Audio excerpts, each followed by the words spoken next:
Bonjour à tous, nous te saluons au nom de Jésus. Bienvenue à ce numéro de plat du jour pour ce lundi 27 janvier 2025. Aujourd'hui, notre plat est préparé dans le livre des Actes des Apôtres, le chapitre 16, les versets 25 et 26. Vers le milieu de la nuit, Paul et Silas priaient et chantaient les louanges de Dieu, et les prisonniers les entendaient. Tout à coup, il se fit un grand tremblement de terre, en sorte que les fondements de la prison furent ébranlés. Au même instant, toutes les portes s'ouvrirent et les liens de tous les prisonniers furent rompus.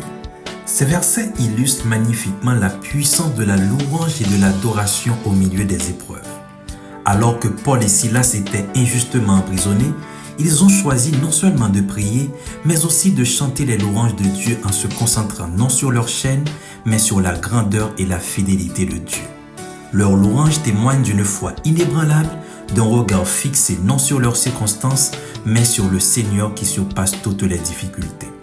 Ce choix d'adorer en pleine adversité démontre que la louange n'est pas un résultat de nos émotions, mais une âme spirituelle puissante. Quand nous accompagnons nos prières de louange, cela fait intervenir la puissance de Dieu. Le texte nous montre qu'un grand tremblement de terre a ébranlé les fondations de la prison en ouvrant toutes les portes et rompant tous les liens. Cela illustre que lorsqu'on loue Dieu en esprit et en vérité, cela active sa puissance surnaturelle, capable de changer des situations impossibles. Que ce soit des prisons physiques ou des chaînes spirituelles, Dieu répond à une adoration sincère par des interventions miraculeuses. La louange libère également les âmes prisonnières. Les portes ne sont pas ouvertes uniquement pour Paul et Silas, mais pour tous les prisonniers.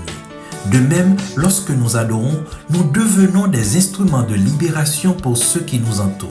Beaucoup sont spirituellement emprisonnés par le péché et Satan, mais la louange sincère brise ces liens. Elle invite la présence de Dieu là où elle est proclamée. Dans le psaume 22, verset 3, le psalmiste nous dit que Dieu siège au milieu des louanges de son peuple. Et cette présence amène la liberté. Là où est l'Esprit du Seigneur, là est la liberté. Il est crucial de ne pas cesser de chanter les louanges de Dieu au milieu des épreuves. Même si on ne vous comprend pas ou on vous regarde comme des fous, n'arrêtez pas de chanter les louanges du Seigneur. Parfois, c'est précisément dans les moments les plus sombres que le Saint-Esprit nous inspire des cantiques nouveaux pour exprimer notre foi et notre espérance. Comme il est écrit, « Chantez à l'Éternel un cantique nouveau, car il a fait des prodiges. » Et quand les fidèles exultent de joie, qu'ils poussent des cris d'allégresse sur leur lit.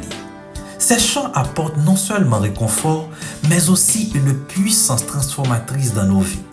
Ainsi, ne laissez pas vos circonstances influencer votre vie d'adoration, car l'adoration n'est pas seulement chanter des cantiques, mais un mode de vie qui plaît à Dieu et sanctifie son nom. Louez Dieu, non pour ce qu'il fait seulement, mais pour qui il est.